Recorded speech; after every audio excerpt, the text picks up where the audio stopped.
జగన్మోహన్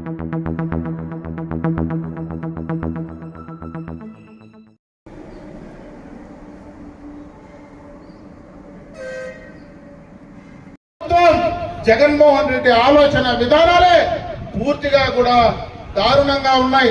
అప్పుడే ఓ సోదరుడు మాట్లాడాడు, అయ్యా జగన్మోహన్ రెడ్డి 5 సంవత్సరాలుగా మీ చిన్నాయన చంపింది ఎవరో తెలియకుండానే ఉన్నావా నువ్వు?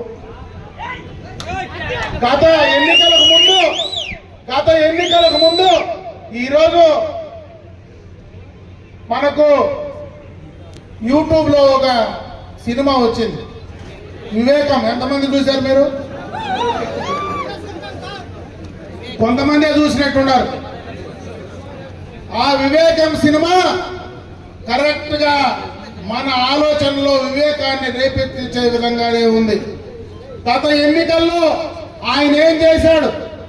గత ఎన్నికల్లో 2014లో నా తండ్రి చనిపోయినాడు, తండ్రి లేని బిడ్డ అన్నావు. 2019లో నీ చిన్నాయన హత్యను నీ పక్కనుండే వాళ్ళు చేస్తే అది నారాసుర రక్త చరిత్ర అని పుస్తకం వేసి ఈది చంద్రబాబు నాయుడు పైన చెప్పినటువంటి సందర్భాలు ఉన్నాయో లేదా అని అడుగుతా ఉన్నా. ఈరోజు నీ తోడబుట్టు ఇద్దరు, అటు షర్మిల గాని సునీత గాని, వాళ్ళిద్దరూ ఇంటింటికి తిరిగి చంపింది అవినాష్ రెడ్డి, చంపించింది జగన్మోహన్ రెడ్డి అని చెప్తా ఉంటే జగన్మోహన్ రెడ్డి అడుగుతా ఉన్నా. ఇంతకంటే దారుణం ఉందా అని అడుగుతా ఉన్నా. కనీసం మీ చిన్నాన చావును కూడా రాజకీయానికి ఉపయోగించేటువంటి నీచమైనటువంటి రాజకీయం చేసి నిన్ను మళ్ళా ఆంధ్ర రాష్ట్రానికి ముఖ్యమంత్రిని చేస్తే కరెక్ట్ అని అడుగుతా ఉన్నా. ఇంతకంటే దౌర్భాగ్యం ఉందో అని అడుగుతా ఉన్నా. గత ఎన్నికలకు ముందు ఒకసారి చూడండి, మీరు ప్రతిపక్ష నాయకుడిగా అసెంబ్లీలో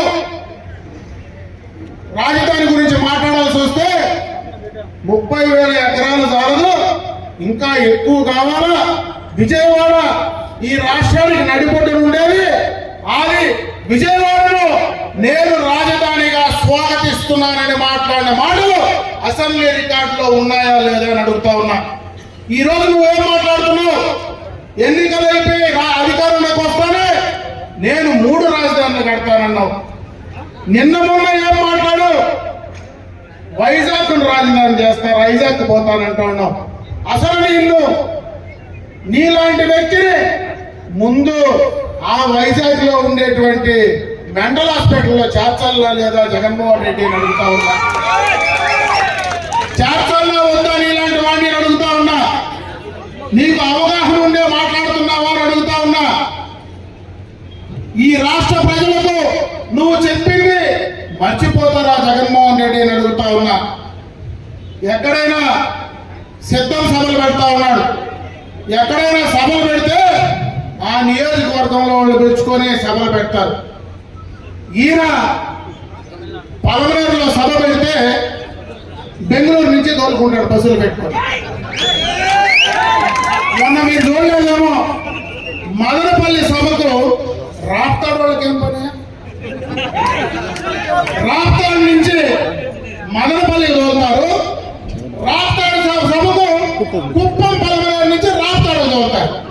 అంటే నీ సభకు జనాలు రాలేదని ఇంతకంటే అర్థం చేసుకునే పరిస్థితి లేదా? బస్సులు రోడ్లలో పోతా ఉంటే మా కళ్ళు కనపడవా?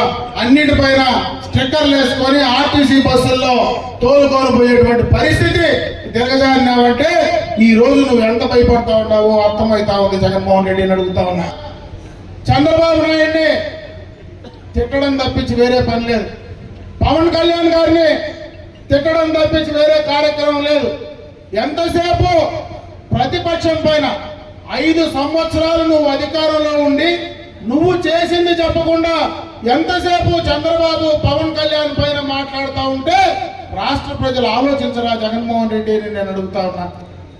ఈ రోజు నేను ఒకటే అడుగుతా ఉన్నా, అయ్యా జగన్మోహన్ రెడ్డి, ఈ 5 సంవత్సరాల్లో నువ్వు ఈ రాష్ట్రానికి తీసుకొచ్చినటువంటి పెట్టుబడులేమో చెప్పగలవా ఈ రాష్ట్ర యువతకు? గత ప్రభుత్వంలో ఈ రాష్ట్రానికి భారతదేశ చరిత్రలోనే అతి పెద్ద ఎఫ్డిఐని తీసుకొచ్చినటువంటి ఘనత చంద్రబాబు నాయుడు గారికి దక్కుతుందని చెప్పి తెలియజేసుకుంటున్నా. ఈ రోజు ఈజ్ ఆఫ్ డూయింగ్ బిజినెస్ లో గత 5 సంవత్సరాల్లో చంద్రబాబు నాయుడు గారి నాయకత్వంలో నెంబర్ 1 గా భారతదేశంలో ఆంధ్ర రాష్ట్రాన్ని తీసుకెళ్లింది చంద్రబాబు నాయుడు గారిని మేము ధైర్యంగా చెప్పగలం, నువ్వు చెప్పగలవు అని అడుగుతా ఉన్నా. ఈ రోజు కియా ఇండస్ట్రీస్ ఆటోమొబైల్ హబ్, మన అదే విధంగా తిరుపతిలో ఎలక్ట్రానిక్ మ్యానుఫ్యాక్చరింగ్ క్లస్టర్ ఎయిర్పోర్ట్ పక్కన, అక్కడనే ఇంకా చాలా మందికి రిలయన్స్ లాంటి ఇండస్ట్రీలకు మనం భూములు ఇచ్చి టీసీఎస్ తీసుకొస్తే వాటిని కూడా బెదిరించి బయట పెట్టే పరిస్థితి చేశాం. నేను అడుగుతా ఉన్నా, ఇదే జిల్లాలో రాష్ట్రం అంతా కూడా వద్దు, ఇదే జిల్లాలో అమర్ రాజా ఇండస్ట్రీస్ ఉంది. వాళ్ళ మేనేజ్మెంట్ మేము ఇక్కడ పుట్టాం కదా, ఈ జిల్లాలో పుట్టాం, ఈ జిల్లాలోనే ఆ ఇండస్ట్రీని మేము పెంచాలా, ఇక్కడ పెంచితే ఈ జిల్లాలో వాళ్ళకు ఉపాధి అవకాశాలు పెరుగుతాయి అనేటువంటి మంచి ఆలోచనతో అటు పేటమిట్లో కానీ, దిగువ మొగంలో కానీ, తిరుపతిలో కానీ వాళ్ళ ఇండస్ట్రీస్ తీసుకొస్తే వాళ్ళ ఎక్స్పాన్షన్ కోసం 9,000 కోట్ల రూపాయల పెట్టుబడులు ఎక్స్పాన్షన్ కోసం తీసుకొస్తే వాళ్ళ పైన మరి అన్ని రకాలుగా వేధింపులకు గురి చేసి, అన్ని రకాలుగా వాళ్ళ పైన ఈ దగ్గర ఉండేటువంటి సంస్థల్లో వాళ్ళ పైన బెదిరించి భయపెట్టి ఆ 9,000 కోట్ల రూపాయల పెట్టుబడులు ఈ రోజు తెలంగాణకు పోయాయంటే ఆ పాపం నీది అవునా కాదా జగన్మోహన్ రెడ్డి? ఈ రోజు ఆ 9,000 కోట్లు ఇక్కడ పెట్టుబడులు ఉంటే ఇంకొక 10,000 మందికి ఈ జిల్లాలో ఉపాధి అవకాశాలు వచ్చేటివి. వాళ్ళని బెదిరించి భయపెట్టి తరిమిపేస్తే ఇంకా ఎవరైనా పెట్టుబడిదారులు ఈ జిల్లాకు వస్తారా, ఈ ప్రాంతానికి వస్తారా అని అడుగుతా ఉన్నా.